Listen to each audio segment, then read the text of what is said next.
up? I'm Bernadette, I'm Jamal. and we're here to talk to you about life and romance.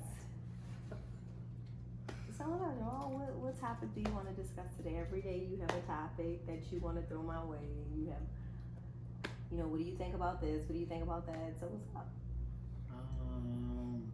But I didn't pick no topic. I thought you was at a topic. I mean, it's just, we're talking. It's just dialogue. What's up? You start.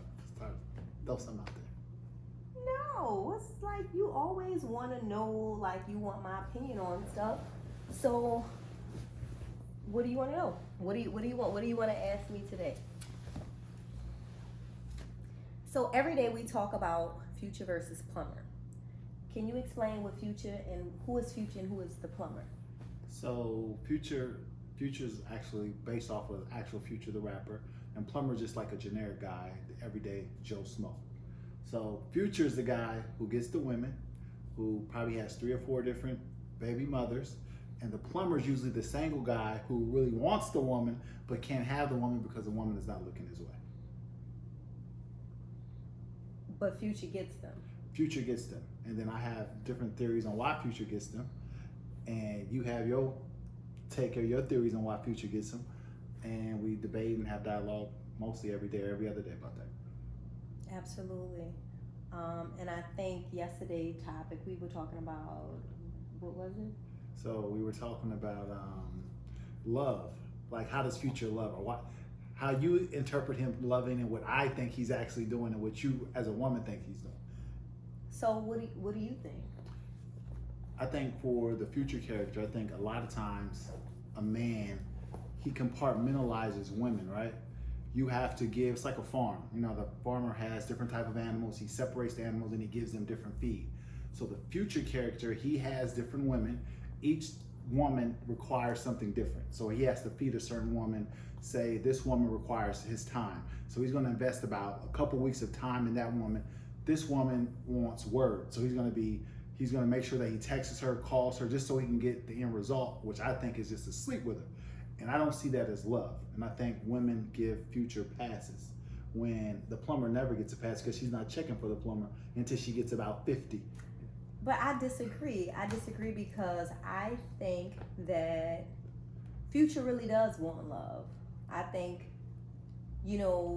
obviously, if he can get love plus additional sex, he's gonna shoot his shot, right? Because I would. If I was a dude, I would do exactly the same. But I think most women hope that Future just picks them, right? Because Future is on the outside, he's cool, right? He has this image, he has the swag, he's confident, borderline arrogant, but definitely confident. And confidence, I think, draws women. It's sexy. Confidence is sexy. Okay. And that's not to discredit the Plumber, because I think women are checking for the Plumber. The problem is, for me and the Plumber, I'm not in school anymore. I don't want to teach the Plumber anything. And sometimes, in many cases, when people say, oh, he's too nice, and you always say the nice guy is the Plumber, right?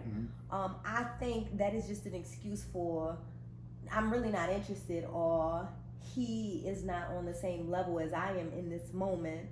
I'm not in that space for him, right?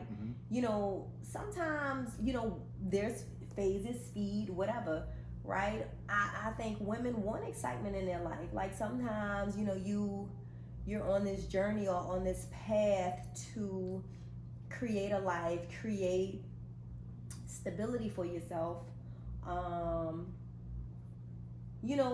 All the things that you buy into as a kid, what you should subscribe to, right? And so we're building this life with or without a man. And then at some point it's like, damn, I just want to live a little, and Future offers that.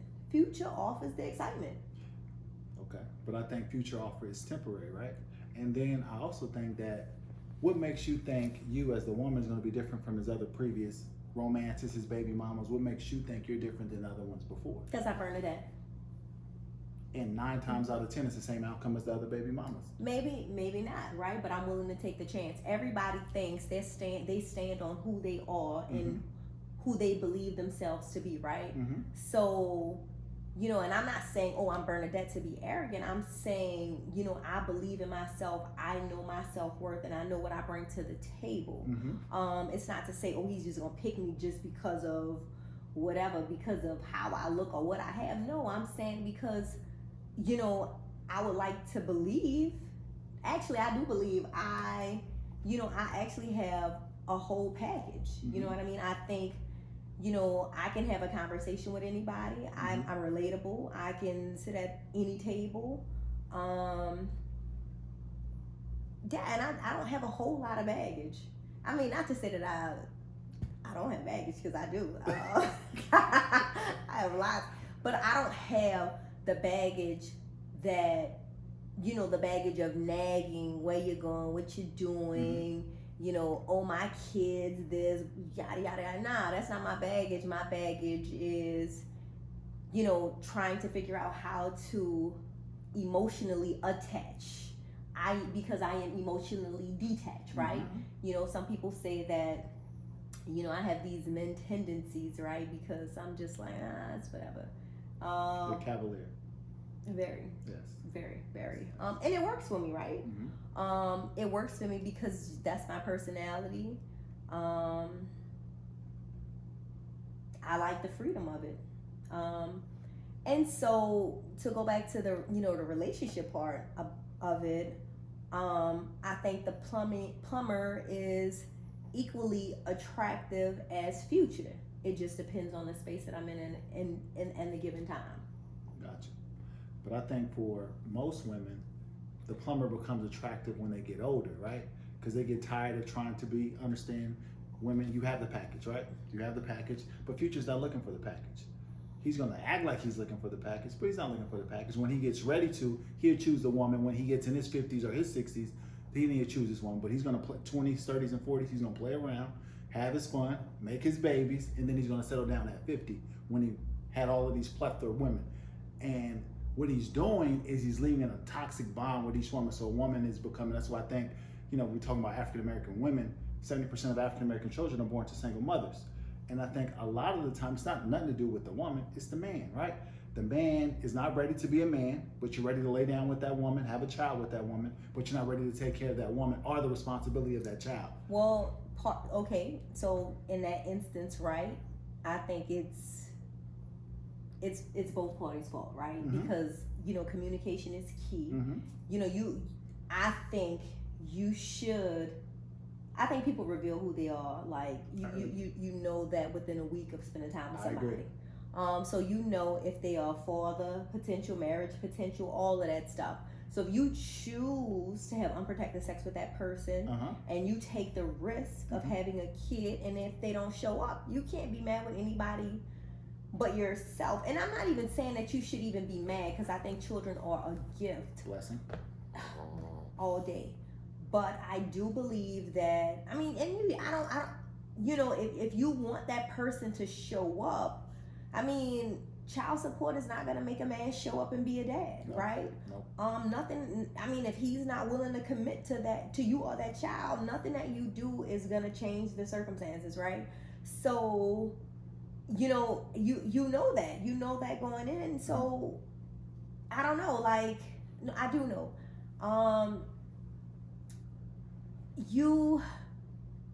You have to communicate what you want. If that person lies to you, right? So if I say, hey, look, I am so and so, these are all the things about me, and you get to know me, and if I tell you, if I'm upfront saying, I want children, I want a family, I want commitment, I want partnership, and you mislead me into thinking that you're gonna, you know, you're showing up. You're showing up day to day. I mean, yeah, there are little red flags, right? Like, you get attitude when I'm asking you about, I don't know, cooking, because I don't like to cook. I mean, I'm just throwing it out there, right? and you get angry and you're like, well, why don't you cook? Well, you already know I don't cook. Just because I'm a woman doesn't necessarily mean, but, and not to go off on a tangent, right? But that might be a flag, right, in a relationship for me, because I'm saying I want partnership. I'm out the gate saying, hey, look, I don't cook, but you like cooking. And if I say, hey, you take on that role, I'll do something else, and you get angry when I'm asking you about it, yet I'm still holding up to my end of the bargain. Yes, that's a red flag. And if we do decide to have a kid, and then you flip on me like, why aren't you cooking for this kid? Yo, I didn't cook when we first got together, right? You know what I mean? So you can't fault me for that. And I think that's the same for, each person in a relationship. Like you state your needs, your wants, in the beginning. You state all of the things that you need, right? And you just try to meet those needs. If I can get some wants too, that's a bonus. I mean, that's great. But I can't expect you, if I meet you and every Friday night you hanging out with your boys, and if I say, well, hey, look, out the gate, hey, can you at least spend one Friday out of the month with me, and you agree, and then we're together, and then you're like, but you knew I was with my boys, but you agreed to just spending one. All I'm asking is for one. I'm not saying don't hang out with your boys, but just give me time, and you don't do it, then, obviously that's a problem, right? So I just think at the end of the day, I don't even know if I answered your question, but I think communication is key. When you're in a relationship, making love, creating babies, right? Like you should be clear on all the things that you want and need. Gotcha. I agree with you. I think that for most times what happens is men, we'll make it clear. We'll communicate with you. It's like doing the tango, right? We'll see what the woman wants, and then we'll play off of her. Oh, this woman wants me to be communicative. I'm going to reciprocate that for a short burst of time. So one of the analogies I used yesterday when we had a conversation was the heated female dog. The female dog is in heat. She's across the street. The male dog is across the other street. He has a singular focus to get to that female dog by any means necessary. So he's going to have blinders on in order to get to that gate. Once his business is handled, so he's going to do whatever it takes. If I got to bark at her, I got to communicate with her for a short amount of time until he gets over that gate. He handles his business with the gate, then that true dog will show up after he gets what he wants. And I remember I used to laugh, even being a virgin at the time. I used to laugh at the 90-day rule when women say, I'm going to sleep with the guy in 90 days. And I remember saying to myself, I couldn't really speak about it because they aversion me and say, you're a virgin, you can't speak on that topic. So I would keep it to myself. But I'm like, you don't know that person in 90 days. How many people do you really know in 90 days? You don't know yourself. You don't know a friend in 90 days. So that person is going to pretend, and a lot of the times he is going to pretend to be something that he's not to give you what you need in order to get what he wants. And after he gets what he wants, the real him will show up. I agree to a certain extent, right? But I think you can be with somebody for years and never truly know them. I mean, we've been friends for over 15 years and you still don't know every aspect of me, right? I switch up all the time. True. But I do think 90 days, if you spent 90 days every day, all day with a person, then you will know a lot. I mean, I think the basics, which I never really subscribed to the 90-day rule.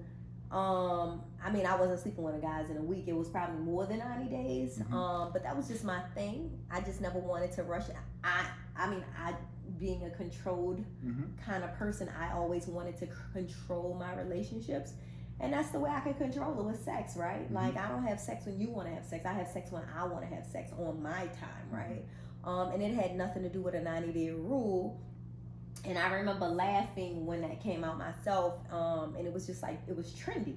Like, nah, I'm not into trends. I'm doing what I want to do. And if I felt the need to sleep with somebody, within 2 months or whatever, that was still my terms. It was never because somebody said, oh, this is what's cool or this is what you should do. Nah, I'm doing what I want to do when I feel comfortable. And I was never into having sex with people just for sex. Like, when I have sex, I want to continue to have sex. I don't want to have sex just for one night. That's stupid to me. I'd rather not have sex. Yeah, so if I can't be committed to that person, then I'm not interested anyways. But I mean, I get it. I get it. But I think that, a lot of people choose the plumber later in life just because, I mean, I think most women want excitement.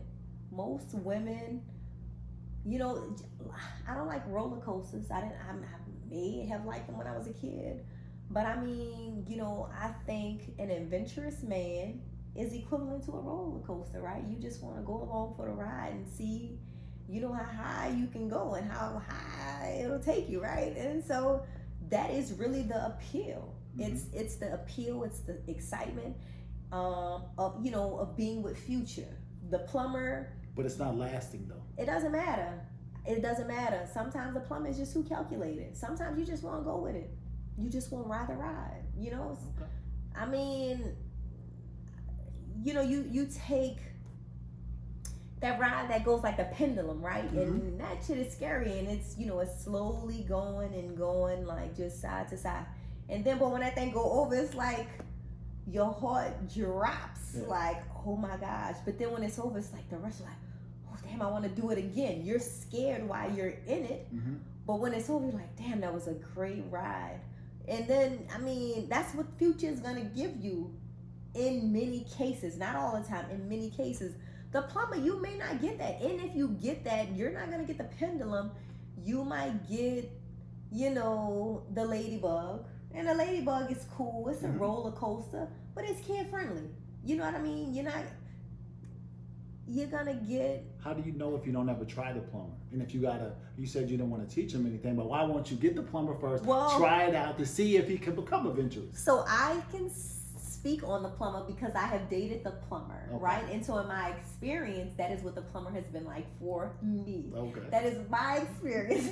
I can't speak for anybody else. Okay. And so nothing about the plumber appeals to me at this point in my life. It never appealed to me. So Future is still a priority, not a priority, but you'll choose Future now at the stage of your life than say the 25-year-old Bernadette. No, I wouldn't exactly say that. What I will say is I try to find a balance, right? Future doesn't necessarily appeal to me because it's too risky. Mm-hmm. You tired of the roller coaster? I mean, not necessarily, but I'm not a thrill seeker anymore. I lived enough to know that, I mean, I can get thrill elsewhere. So I got an example, right? So what's in the news currently is Khloe Kardashian, right? And Tristan Thompson. He's on his third baby, right? With another woman, third baby. She's in it because I know she had a baby, so she's in it for Tristan or whatever, love, or hoping that he comes around. She's 35, 36 years old. He's a future character. And I don't foresee him changing in the near future. And he's probably coming back, feeding her, like you said, the communication part. He's feeding her what she wants to hear. I'm going to be good. I'm not going to cheat again. Obviously, he cheated because he just had a baby yesterday. And this is his third baby mama. And he has no intentions on marrying Khloe Kardashian. I can't speak on that because I don't know them. I don't know what their communication is like. Mm-hmm. I know what the media says. I do know from the little bit that I know is that he's younger than she is. Mm-hmm. They're both in the entertainment industry. They both have money. And I'm pretty sure just as, men are coming after her just as much as women are coming after him. And it's just easy for him to get ass. But then she has her family to answer to. As a woman, sometimes when we're dating a man, it's not just us dating a man. It's our family, our siblings dating that man as well, right? So they have to court all of us. We don't put that person like, it's just never, in my experience, mm-hmm. It's never just that person. It's like, because for the future, long term, right? Mm-hmm. This person has to, merge my family. So I need to make sure that we all mesh. I don't necessarily date like that. I mean, if I'm with you, I need to date you from now. I mean, my mother and my brother are a priority in my life, mm-hmm. But I'm not dating no man for their approval. Yeah. I mean, shit, at the end of the day, I'm trying to appease me, right? I got you. But in my experience and just friends, family, whoever, you don't, that person has to date your entire family. Mm-hmm. So that's hard when you're media centered, right? Mm-hmm. So, what I do know about the Kardashians are they're media centered, right? Everything that they do, it's for the entertainment of other people, right? That's a lot to live under a microscope, right? Like being in a So circus. absolutely, I don't even know if that dude is like 30 yet. But shit, at 30, I ain't really trying to like be hemmed up, like committed like that shit. I'm a millionaire. I could date whoever I want. I can go wherever I want. Shit, why would I be with her? Why? When I can be with everybody. Why? It just makes no sense to me. But I get there again, I agree with you, but I think he's communicating, he's feeding her what she wants to hear. Well, but we don't know what she's saying, right? Because what if she's saying, hey, if we're together, we're gonna be together. We're gonna be isolated like on our own island, right? And then when it comes down to it, she reneges. Who's to say that that's not happening, right?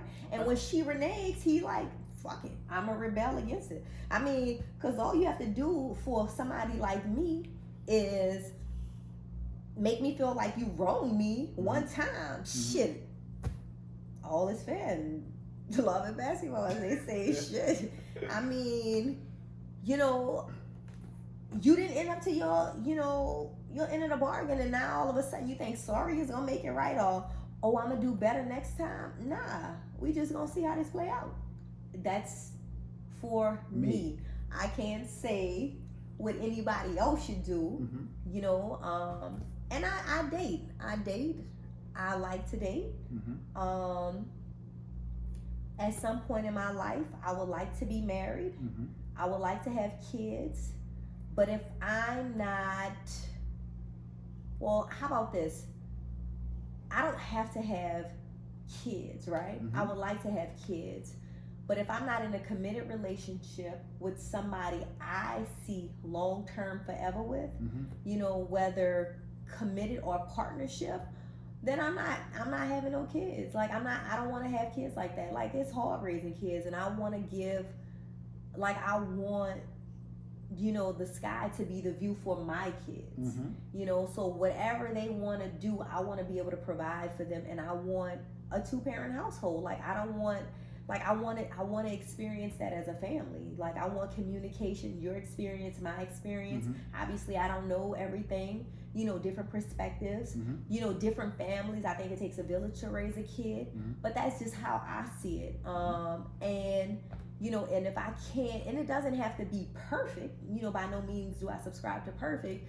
But the way I envision my life with kids, I think it's a shared experience. It's a community experience, if anything. And if I don't have the community, I'm not with it for me. Gotcha. I agree with you. I mean, I just think, another thing I also think is that, women need to hold men accountable. I think a lot of times women don't hold the man accountable. It's like they interact with the man, and then eventually they have an excuse. They have an excuse in their back pocket, ready to take it out if that relationship doesn't work. Oh, it doesn't work. The person, he was this, he was that. I think men need to be held accountable. I mean, I'm old school. My parents were married for 51 years, so I saw the way a man takes care of a woman.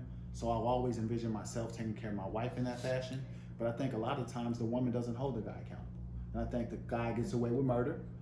They have a bad breakup or split. She talks about him. He's on to the next woman. She's on to the next man, and nothing pans out between the relationship. It's over. Why? What do you mean? Like, it's over. Why? He's on to the next man. But I think for us as African Americans, I mean, okay, I get that in your teens. I get that in your 20s. But, you in your late 30s, you in your 40s, you getting into your 50s. We shouldn't be doing it at that age. I mean, obviously you should grow out of some things, right? Yeah. But you asked me about Sex in the City, right? A little while ago. I can't remember when. And it's funny because I started watching the series again, and I don't even watch television, but I was just kind of like in here doing nothing. And I was just like, oh, let me just see something. And an advertisement came on for it, and I clicked and was watching it. And I was like, oh, I can't watch this. And then I found myself, I couldn't watch every episode consistently, like throughout. And I was skipping, and I was just like, ooh. But I loved it when it was in real time, right? I couldn't wait for the show to come on. But that is who I was in my late teens, early 20s, right? who I am as an adult now, like I don't know, I've outgrown those kinds of things, and so I think it's, we talk about accountability.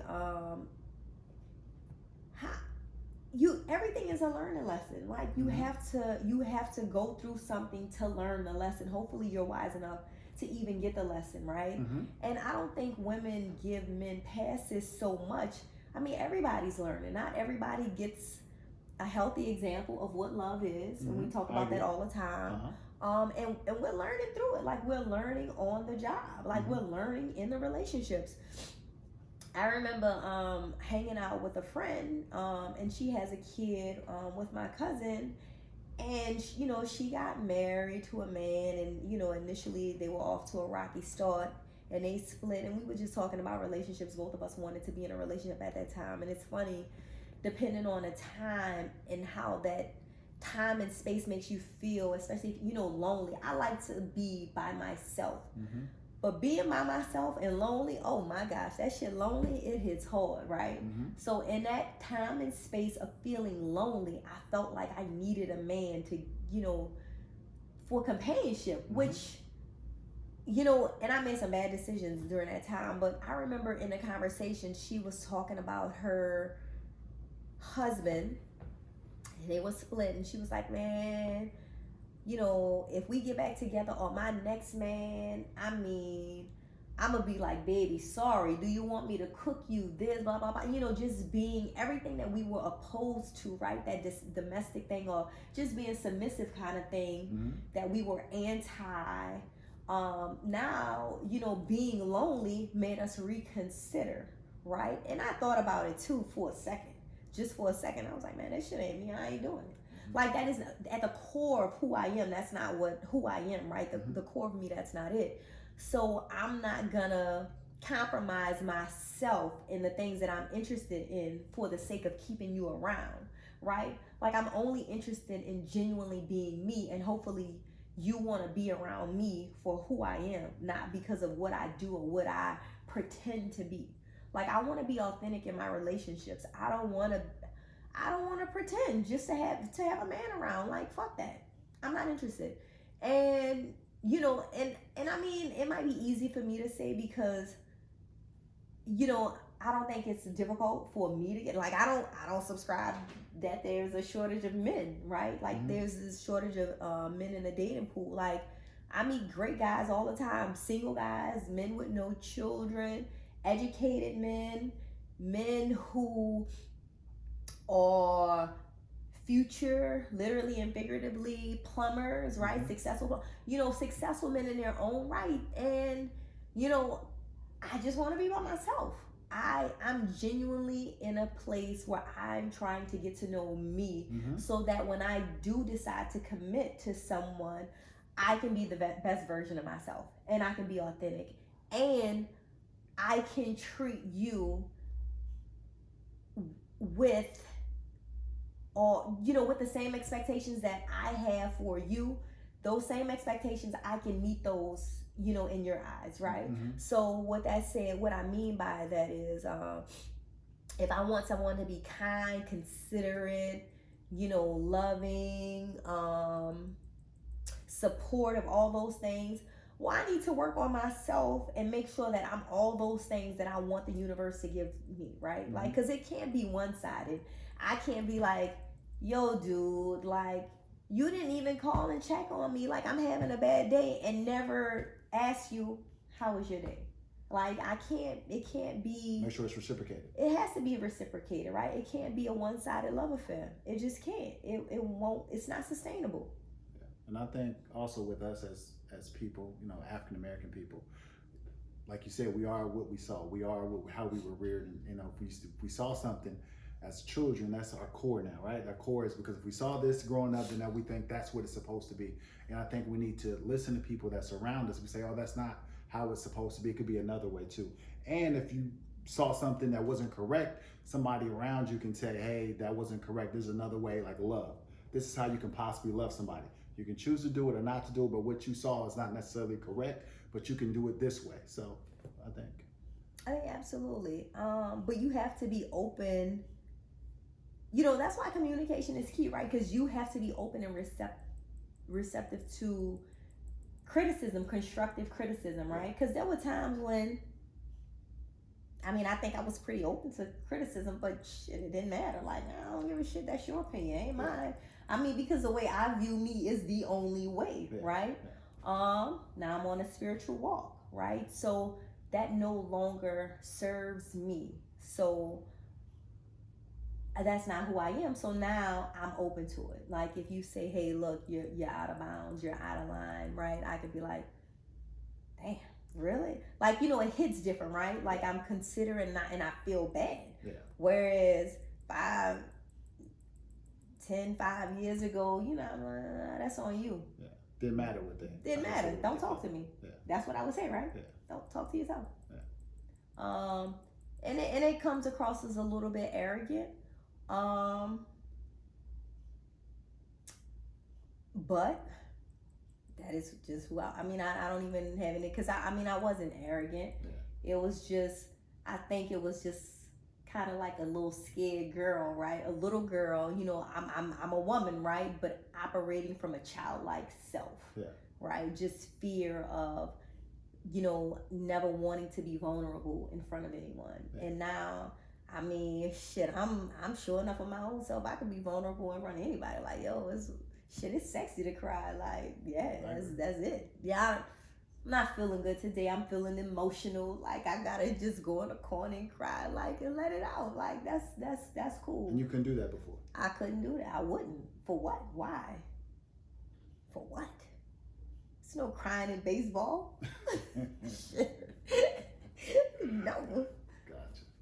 So yeah, just operating out of a different space now.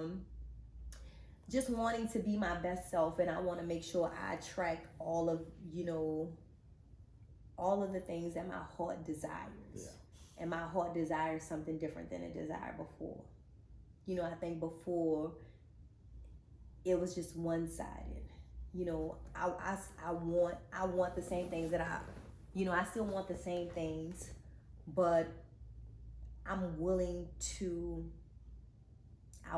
to compromise. It was just going to be one-sided. Like I really felt entitled. Your way or the highway. Yeah. It's good that you admit that. A lot of people don't admit that, and they just go with their life. Yeah. Wow. A backdrop for the people. How me and Bernadette met, graduate school at Howard, and it's it's like grew up on different sides of the track, and we were polar opposites in that way.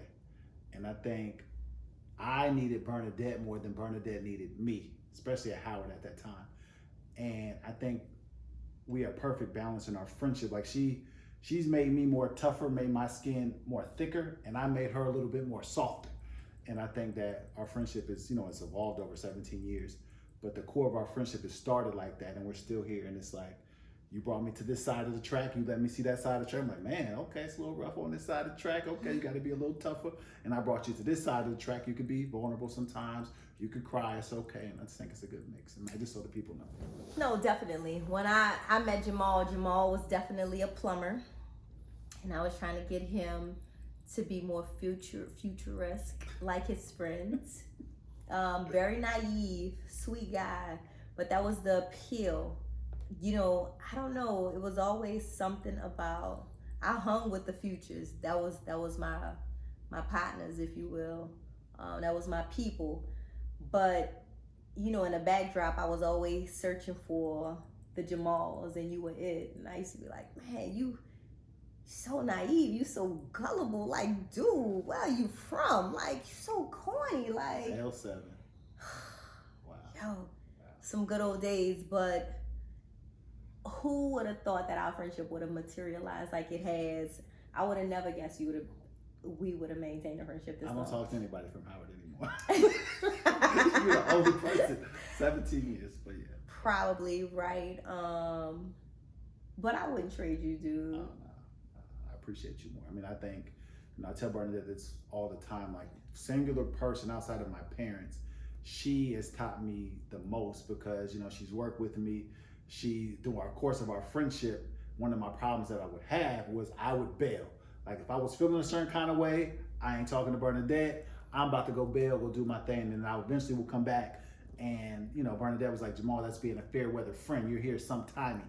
So, you know, you learn and you adapt. And I think people can apply that in relationships too. You know, talk, communicate, tell the person how you feel. That person's a true friend that accepts you for who you are. So, right, true. And I would say those things, but don't get it twisted. There was a consequence. I do believe in consequences in every action, right? So he couldn't just bail and think he could just be my friend. I'm like, man, fuck. It was time. I had to crawl my way back and plead. Oh yeah, there was definitely a consequence. Whatever I thought, you know, I saw fit at the time. You know, like, I mean, apology just wouldn't suffice, right? Like, there needed to be true accountability. I mean, because that's the last thing. I mean, I don't need a friend. I mean, and let me be clear, you know, that is just who I was. I love friends. Now I love even saying, oh my gosh, that's my friend. You know, back then, nah, I didn't have a friend. Dime a dozen. Gotcha. Everybody is replaceable. Disposable. Disposable. Wow. Remember that was the word I used. Everybody was disposable, work, life, wherever. I mean, everybody could be replaced, but he would always come back like, damn, what's wrong with you, dude? Like, what you want? I needed Bernadette. I just needed that, you know, it was different. So it was like a breath of fresh air, and that toughness, that New Orleans, that background, it's different than San Diego background, and I was attracted to that friendship, so I always came back. Well, dude, I'm glad you're here. I'm definitely more like you now than I've ever been. Yes. In the best possible way, so it's been great. Love it. All right, well, that is an introduction to Future versus Plumber, to be continued. See you guys next time.